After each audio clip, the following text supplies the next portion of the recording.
We do know that an officer was shot in the leg, but he's expected to be okay. He was taken to the hospital. Now, down here on North Davidson Street, this is where the shooting happened. In digging through documents, we found these reports from the North Carolina Department of Environment, Health, and Natural Resources dating back to the 90s, and they confirm what Bailey saw. One evaluator saying, quote, unacceptable waste continues to be a problem at this landfill. Now let's say it's cold outside and there's some frost on your car, so I have these snowflakes here to kind of represent that frost that could be on your car when you're heading outside. We're at the Memorial for Anton Walks, and it's still here from last week and even growing a little bit. So what is he telling you about it? And that lawsuit I have right here in my hands, and I'm going to go over this with viewers in just a minute, but this is the first time we're hearing from Matthew Hamilton in person. Get it together, Alfie. Come on, get it together. Come on, let's go. Well, if you're taking your dog outside for a walk today. Oh, look at that. Yes. Look at Madison. Well done. This is what they pay me for. I love that. Yes. If you are taking your dog outside, it'll be very nice. Morning to you both. Well, if you're wondering where to vote today, depending on where you are, one thing I was able to pick up from the Mecklenburg County Board of Elections is this paper here. It lists all the different voting sites. And actually, we did a little experiment. So we brought out this bucket. I only put this out a few minutes ago. And now this is some of the rain that's falling off of this overhang. Those phone cases. And Wouldn't we can it say, be? I remember when Madison did this story on this. Absolutely. Yes. They just better contact me when those That's things go right. to market. I want to do that story. Don't forget us. It's on the North Carolina state flag, and you know the First and Freedom license plates, it's on there too. But what does that date stand for? We're along Freedom Drive, and if you take a look over here, there's a lot of slush. This is a 2-gallon bucket.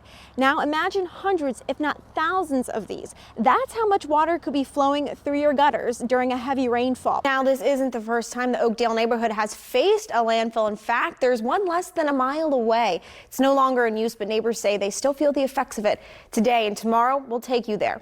In studio, Madison Elliott, Spectrum News 1. The phone kept ringing. It was busy. I called like 6 times and didn't get anything. But it was almost impossible. As Anthony Black tried to rebook his flight from Charlotte to Las Vegas with his final destination as LA. I mean, I fly all the time, and like I said, I was in LA 2 days ago, and now it seems to be really hard to get there today. So His flight was one of thousands across the country either delayed or canceled as a result of the Federal Aviation Administration's system outage. Black was left stranded, being left with the option of paying more to either reschedule or cancel his flight, or book with an entire new airline. Right. I'm paying for a flight that I didn't take, and they're only giving me half the money back on a credit. He ended up spending more to book with another airline. Other travelers, like Trinity Sunshine and Janice Wallace, had their flight to St. Martin delayed. And there's 2 back-to-back American Airlines. Welcome, your flight is ready, and then the next one is 3 minutes later. You've been delayed to 10:20. They're headed on vacation, so they didn't let the delay spoil their trip. But yeah, we packed our patients today. We're both veterans, so we'll probably go hang out at the USO, get some coffee, chill with some comrades, and just keep an eye on the news and the phone. As travelers sat stranded for a few hours, an investigation is now underway into the cause. It's the first time in weeks.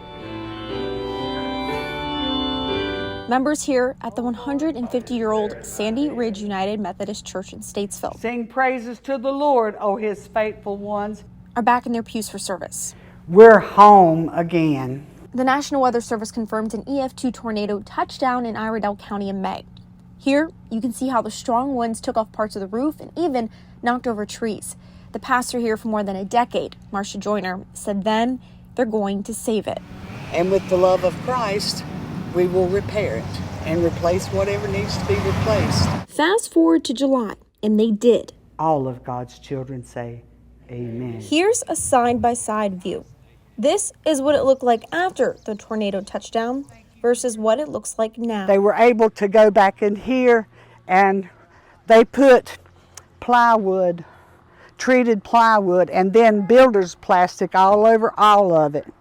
And they was able to restore it. Joyner says everyone in the community came together to save this historic church where families have attended for generations. It felt like we were coming home from a long vacation and being set free. The presence of the Lord is in this place. She says people who she doesn't even know came to remove the fallen trees and more, but she's not surprised. If we found out about families that had had a catastrophe like losing houses or whatever, fires, or because of sickness and unemployment, they'd jump right in there and help. Joyner says the church will stand here for another 150 years, serving more generations to come. I love you more and more and more.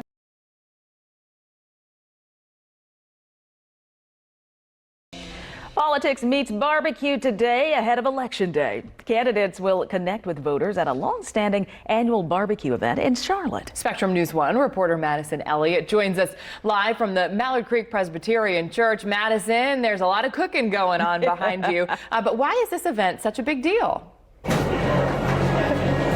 Well, you know, it's such a long-standing event. The tradition is what brings people back year after year. But yes, it is getting busy here. Look at these ladies there mixing the Brunswick stew. Right now, it's just butter and rice in there, but it smells amazing. They have the music going, everyone's jamming. It's a fun time here so far this morning. And you know, yes, a lot of politicians do come to this event, but that's not why it started. And I got to kind of get a behind-the-scenes look at the history.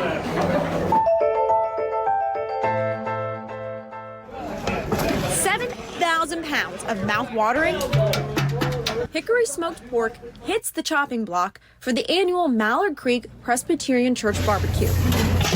But before it becomes this delicious finished product, more than 40 volunteers got up before the site to fire up the wood and the coals.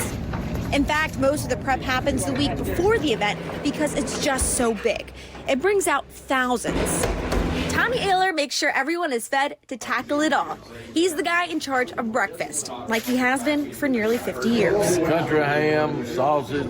The 83-year-old comes from a long line of family that's helped keep this event running for more than 90 years. His memories span back to when he was just a kid.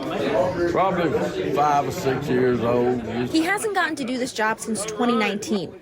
That's because the pandemic paused the barbecue for 2 years. This is the first year it's back, and Ayler is happy to resume his duties. Means a whole lot, just to bring the church together.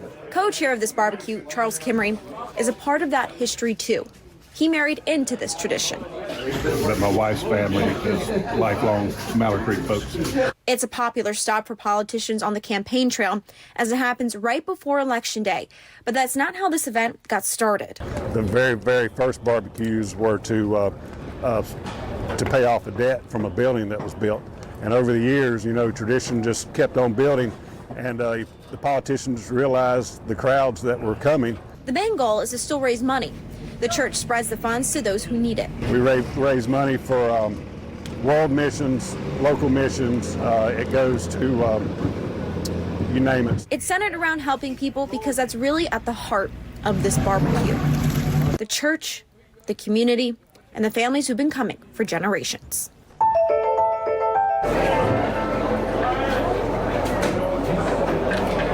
This year will be just a little bit different than in years past. It's only going to be drive-through and takeout only. There will be no dine-in this year. They'll start serving at 10 o'clock, and then they'll serve until they're sold out. So make sure to get here early if you want some of this delicious barbecue. Let me tell you guys, it smells amazing in here. But for now, in the field, Madison Elliott, Spectrum News 1.